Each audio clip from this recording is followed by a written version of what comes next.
Je vous rappelle que le thème de l'émission aujourd'hui est la prévention du suicide. Pour en parler, je reçois Ève Gauthier. Elle est auteure et conférencière.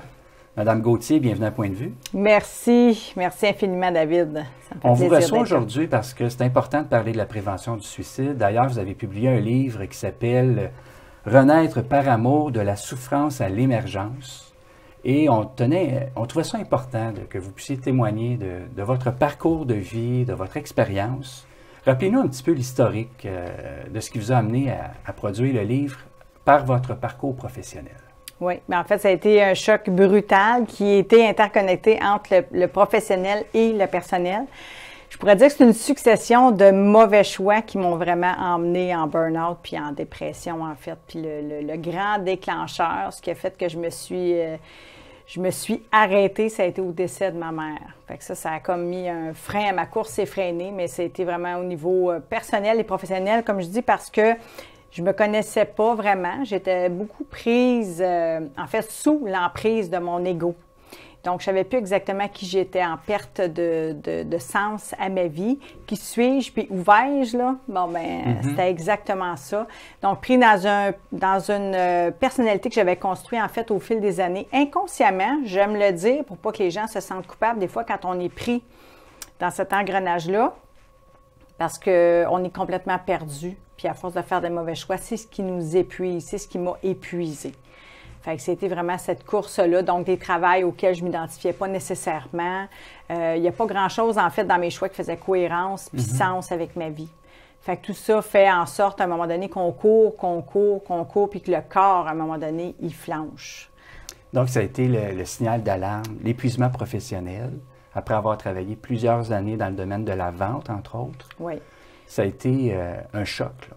Complètement, parce que à travers ces changements de travail-là, parce que je n'étais jamais bien nulle part. En fait, c'était moi qui n'étais pas bien à l'intérieur avec mes choix. C'était pas tant le domaine que le regard que moi je posais sur, ou les choix que je faisais pour combler mes supposés besoins ou idéaux, mais ça venait vraiment de l'ego et non de mes élans de vie, de mon être profond. Fait que c'est pour ça que j'étais vraiment désalignée d'avec qui j'étais. Alors que si j'aurais fait les bons choix, si j'aurais ouvert vraiment au niveau de la connaissance de qui j'étais, que j'aurais appris à m'aimer, à m'estimer, j'aurais fait des choix qui auraient vraiment été en cohérence avec mes valeurs de vie. Tandis que là, c'était pas le cas.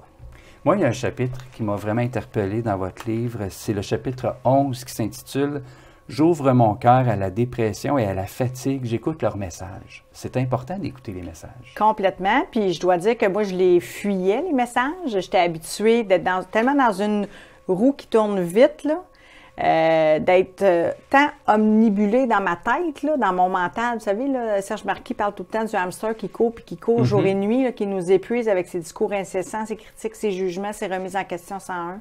J'étais complètement pris là-dedans. Fait qu'au lieu de ressentir ce que mon corps, parce que j'en avais des signaux d'alarme du corps, parce qu'il faut dire que le corps ne ment jamais. Mais le mental, lui, tend à aller dire non, fais ci, fais ça, va là, tu vas voir, ça va. Pour moi, en tout cas, c'est une illusion que le mental, que l'ego nous crée, nous invite à poursuivre, en fait. Tu parles beaucoup du mental. C'était quoi les pensées que tu avais à ce moment-là? Bien, beaucoup de pensées, justement, de courir après le prochain emploi, le prochain séminaire, le prochain déménagement pour être bien, alors que tout se déroule dans le présent. Puis ça le dit, présent, pour moi, c'est synonyme de cadeau. Absolument. Quand on est présent tant à ce que notre corps nous dit, notre être, moi je dis notre être véritable, notre être profond, notre petite voix douce, l'appel de l'âme qui nous porte puis qui nous pousse vraiment à nous réorienter. Fait que c'est ça que le corps tentait de faire, tentait de me réorienter. Puis vu que je comprenais pas, puis que j'avais un peu la tête dure, puis que mon ego était très bien structuré, bien, je persévérais, puis je m'entêtais jusqu'à ce que le corps dise, là, ça suffit, c'est assez. Là. On a parlé des pensées. C'était quoi les émotions maintenant qui t'habitaient? Bien, beaucoup d'émotions négatives, c'est certain. Hein? Quand on parle de dépression, c'est vraiment ça pour moi. Là. Donc, s'il y a une détresse, énormément de peine, Donc, beaucoup de fatigue, beaucoup d'irritabilité. C'est loin d'être la joie là, quand on est dans ces symptômes-là. Fait qu'on sait vraiment plus, on se sent perdu, sans ressources. Puis souvent, on sombre dans le désespoir. Puis ça, c'est important pour moi d'en parler parce que l'espoir va faire en sorte aussi qu'on va être en mesure de nourrir le fait qu'on va retrouver des capacités physiques. Il faut recharger les batteries. Tout à fait. Aller chercher de l'aide à l'extérieur pour recharger justement le corps, refaire ses énergies, mais prendre soin du cœur, du corps et de l'esprit. Puis ça, on a besoin de temps pour faire ça. Absolument. Fait que, ce qui n'est pas toujours cohérent avec la vitesse avec laquelle on vit, là. Il faudrait relever comme ça, aussi vite tomber, aussi vite relever. Donc, la prise de conscience amène un changement de comportement, forcément, là, quand on a passé à travers différentes émotions, différentes pensées négatives. Oui. Ça amène un changement de comportement après une prise de conscience drastique. Là. Oui, parce que là, pour moi, c'est comme si la vie frappait vraiment fort à ma porte. Puis j'aime dire que ça faisait 43 ans. À ce moment-là, j'avais 43 ans. À 16 ans, j'amorçais mes premières démarches en développement personnel. Fait que ma tête était vraiment bien pleine de connaissances puis de compétences. Puis ça, pour moi, c'est important de le dire, puis je renie pas ça. Tout ça m'a servi. Mais j'avais besoin de descendre au niveau du cœur, au niveau du corps, du ressenti. Quand je disais tantôt que j'étais coupée de mes émotions, que je les fuyais. Fait que là, ça, c'était l'appel de mon aide de dire, on se doit de reconnecter avec ce qui est là, de bien ressentir pour pouvoir émerger, renaître, d'où le titre, renaître par amour. Fait que c'était vraiment ça pour moi, l'appel. Là. Vous le dites bien aussi, de la souffrance à l'émergence. Donc, il faut passer par une étape de souffrance pour amener un changement d'attitude, de comportement. En tout cas, je sens que mon cas à moi personnel, puis le cas de beaucoup d'êtres humains, souvent, on dit c'est le bâton ou la carotte, on dirait qu'on a une petite tendance à comprendre un peu plus à la dure, que ça fait partie de la vie, que d'aller expérimenter la noirceur pour émerger à notre lumière. Pourquoi c'est important pour vous d'en parler, de la prévention du suicide? Vous l'abordez amplement, la situation de dépression dans votre livre. Oui, c'est important parce que moi-même, j'ai eu des idées noires. Puis j'en avais déjà eu dans le passé. C'est pour ça que je dis j'étais en progression dans ma vie à force de mauvais choix. Et ça revenait comme solution. J'ai jamais osé passer à l'acte, mais j'y pensais. Puis je me disais, c'est pas... J'aime pas dire normal, mais c'est pas humain que de vouloir s'enlever la vie. Il y a d'autres moyens, à partir de l'espoir, mais d'aller chercher des ressources concrètes. Puis j'ai une amie aussi, dans ces dernières années-là, dans le fond, le 7 juin 2018, qui s'est enlevé la vie. Puis c'est une fille qui me ressemblait aussi beaucoup, puis qui avait beaucoup quand même d'outils, puis qui malgré tout avait passé à l'acte.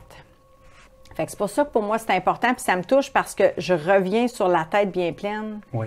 C'est pas là que l'éveil se fait, c'est bien dans l'ouverture du cœur. Pour moi, c'est d'aller se servir de l'intelligence du cœur pour aller reconnecter avec son être véritable, ses élans de vie, tout ce qui fait joie, ce qui fait sens en nous, pour aller renaître, nourrir ce goût à la vie-là.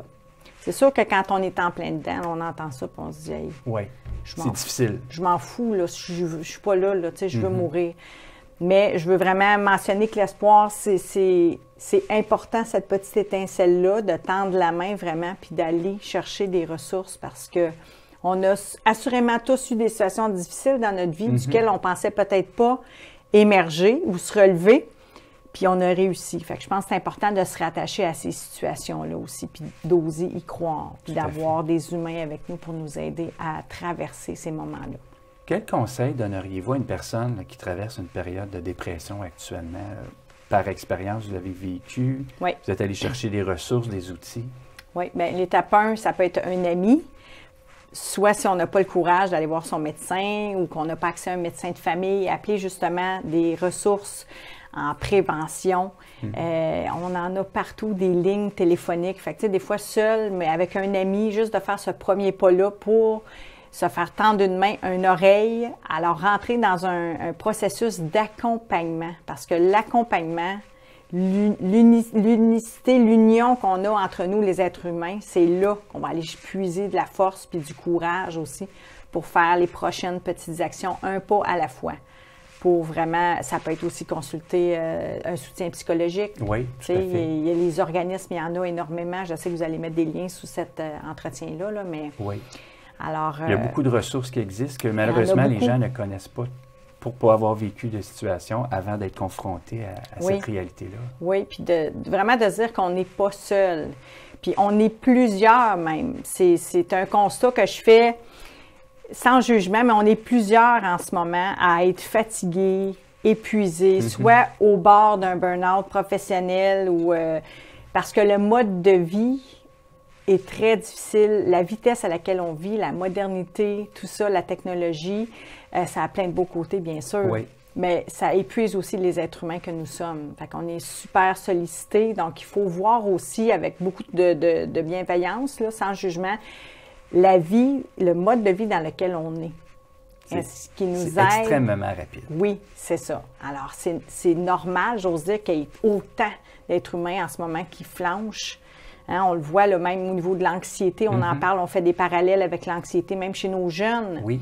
Les burn-out, la dépression, les antidépresseurs qui se consomment pas juste au Québec, là, en Europe, partout, à travers le monde. Tout à fait. Fait qu'il y a quelque chose à un moment donné là, qu'il faut allumer, justement, ouvrir en conscience par amour envers soi-même pour oser prendre soin de soi. En terminant, les gens qui voudraient te suivre sur les médias sociaux ou avoir accès à ton site Internet, parle-nous un peu là, de tes outils pour les gens qui voudraient en savoir plus. Oui, bien c'est sûr, j'offre plein de choses, mais brièvement, c'est sûr que sur mon site web, ils vont retrouver vraiment des ressources mieux-être parce que je partage, mes livres sont là aussi, c'est sûr. J'ai même un extrait de mon carnet que j'invite les gens à télécharger pour aller justement prendre soin d'eux au quotidien, faire de petites actions pour ça. Ils vont retrouver des articles, ils vont retrouver des entrevues aussi.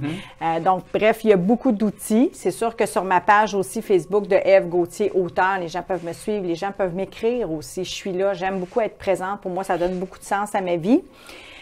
Puis j'aimerais mentionner aussi que le 28 janvier, mais les gens peuvent se joindre quand ils veulent. Je vais avoir un nouveau programme qui s'appelle 168 jours pour renaître. Donc, ça commence à partir du 28 janvier. Oui. Puis c'est vraiment l'amalgame de mes 2 livres. Fait que je dis mon petit dernier, Renaître par amour de la souffrance à l'émergence, c'est mon coffre à outils.